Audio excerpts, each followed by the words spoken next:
crossing that very soon. I just left Phakding about 10 minutes ago. Keep stopping to make videos, photos. Because it's just so beautiful.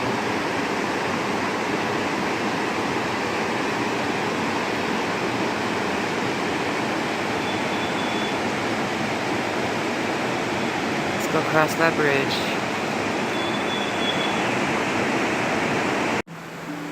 This morning I set off earlier than normal, about 5 a.m. Yesterday I had finally reached the beginning of the official Everest Base Camp Trek, and I was feeling energized and excited to start along the path. I trekked for several hours upon luxuriously flat ground until I reached a checkpoint in Monjo, where I purchased my permit to enter Sagamarta Park and ran into Paulina. We agreed to meet for lunch at Friendship Lodge, a tea house in the village of Gisselle, a ways down the mountain. And before I knew it, I'd arrived at the lodge. Hey, just got to Gisselle for lunch. It's only 10:30, but there's really nothing in between here and Namche. There's Paulina. We're like travel buddies. Hey! You've seen her in photos and you'll see more of her again. Yes, undoubtedly. This is the outside area. Right next to the river. How nice is that? It's a bridge I just came across. Crossing it. I'm gonna learn how to use this camera better because I know there's soon. So yeah, very nice. Forgot the name of this place, but I'll mark it on my map. Right, well, ciao for now. Paulina then left a little ahead of me because she had arrived to the lodge before me. While I rested at the lodge, 2 Australian men came onto the deck and we began to chat when suddenly I felt the ground vibrating. It reminded me a bit of how it feels when the New York City subway is passing directly below your feet. I also noticed my cup of tea quivering and the water shake, just like out of that scene in Jurassic Park. I immediately thought, earthquake, but that thought was quickly followed by, nah, when one of the Australians peering inside the window reported that the Nepalis inside the lodge had just made a mad dash outside. I leapt to my feet yelping, earthquake, go! And all 3 of us ran after the Nepalis through the lodge to outside the front of it.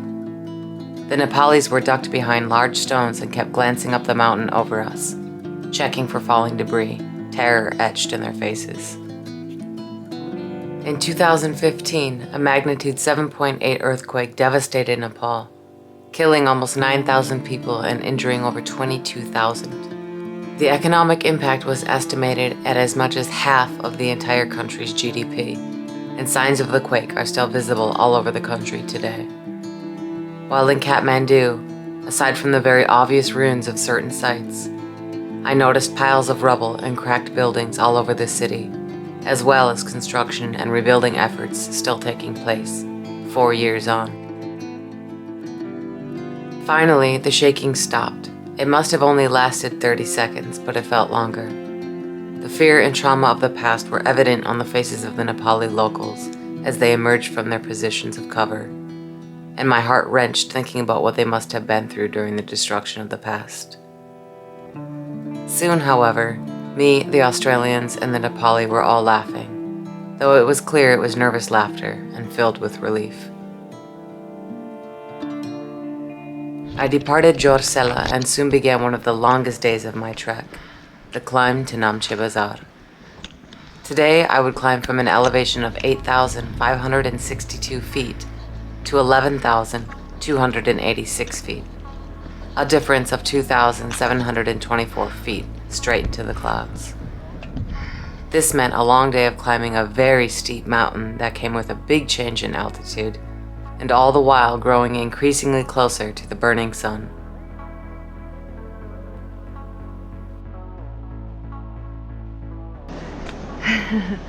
Namaste. So cute.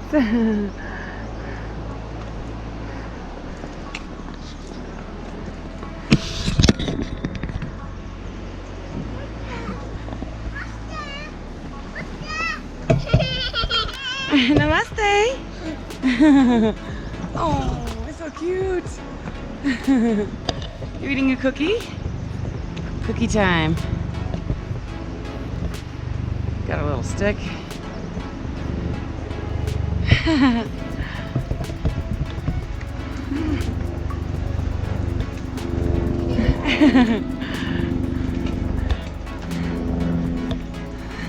Bye-bye.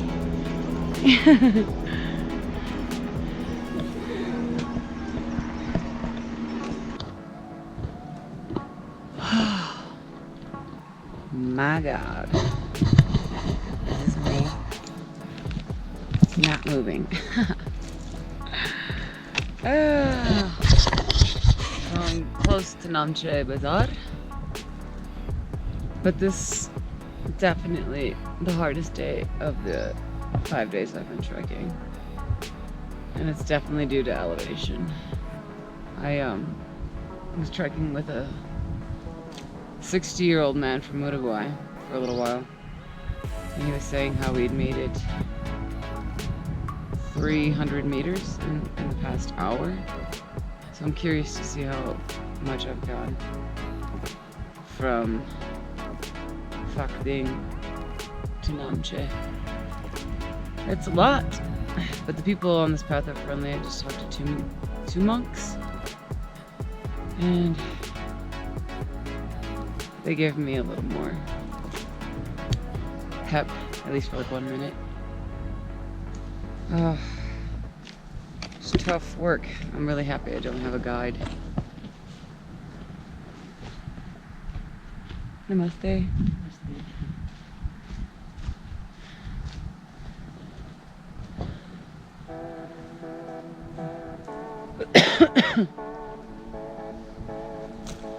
Yeah, I'm glad I don't have a guide. Because if I did, he'd be up here all day with me. And I'm glad I don't have a porter because it means I'm badass. Anyways, check back later. Finally, I staggered into the town of Namche Bazar, more exhausted than I have ever been in my life. I stumbled into a tea house, paid for the night, and immediately collapsed into bed.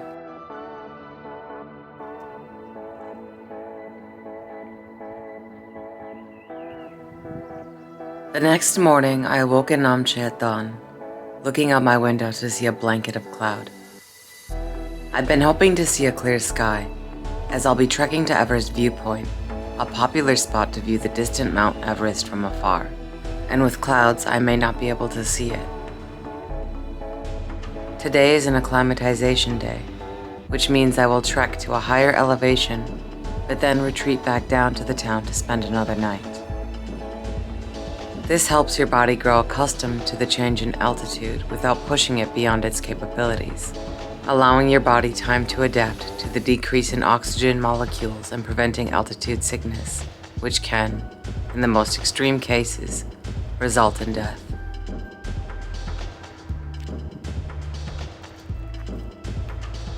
These clouds just come in so fast. I'm hoping by the time we get to the Everest View, there won't be clouds. I'll wait it out, because it's like this. Spots of blue, and then the clouds pass, sun comes out, clouds pass. Namaste. Morning. Very cloudy today, huh? Yes, the weather is not good. Yeah, well, it's good for no sunburn. Yeah. Oh. You're going up or down? Up Everest View, and then back down. Well, have a good day. Thank you. So that green building down there is the Sherpa Museum, I guess. And those are stupas, as you can see. That down below here is Namche Bazar. You can see the other stupa. I haven't been there yet. I'm staying somewhere around here. Very small mountain village, but rather large for a mountain village. Alright, well, better get a move on.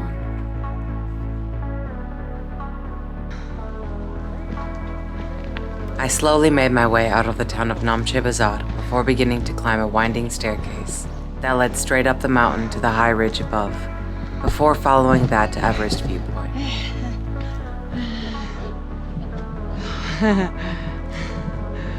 Oh my god, they're so far up. And these guys are from Nepal. Look at them.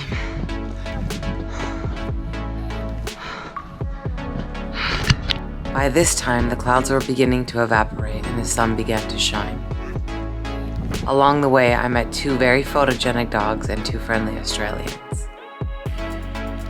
I followed them in their guide to the viewpoint, which I had actually been struggling to find on my own, where we had some food and tea.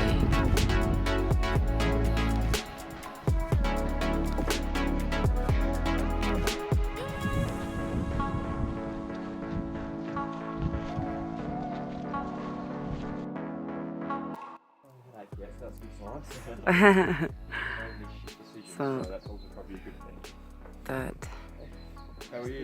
little building is part of Tengboche. Yes, I think so, yeah. Tengboche is where I'll be trekking to tomorrow. I just trekked about an hour from Namche Bazar. Namche Bazar is roughly 3,500 meters. Yeah. And now I'm at 3,880, I believe. Very small. It's Everest viewpoint. Everest. Somewhere over there. Clouds. Okay. Yeah, like a medium one then? Medium pot of the fresh ginger lemon. Thank you.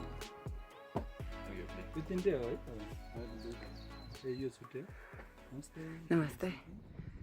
Returning to Namche from the ridge offered some of the most beautiful views I have ever had the pleasure of laying eyes upon, and I was so grateful the sky had cleared and allowed me these views.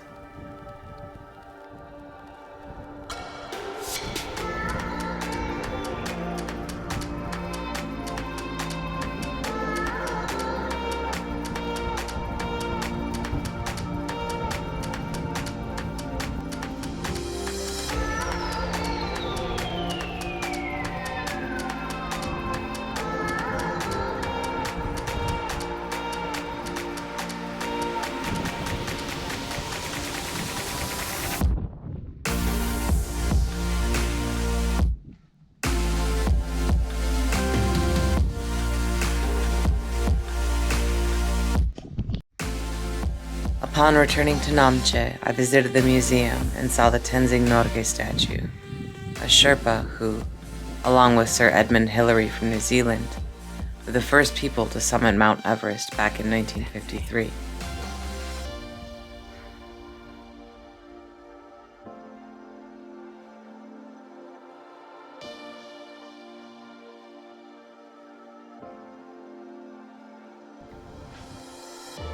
After leaving the museum, I went in search of nak cheese, which is yak cheese, but yak is male and nak is female, and found a small store selling a huge wheel of it. It felt like I had entered a different era. Dusty bottles of Old Monk, a rum very commonly seen in India, sat on the shelves. The woman shop owner wore traditional clothes and was weighing my cheese with an ancient-looking handheld scale, while the room temperature giant wheel of cheese sat atop a large wooden barrel you might imagine to be found in a pirate movie.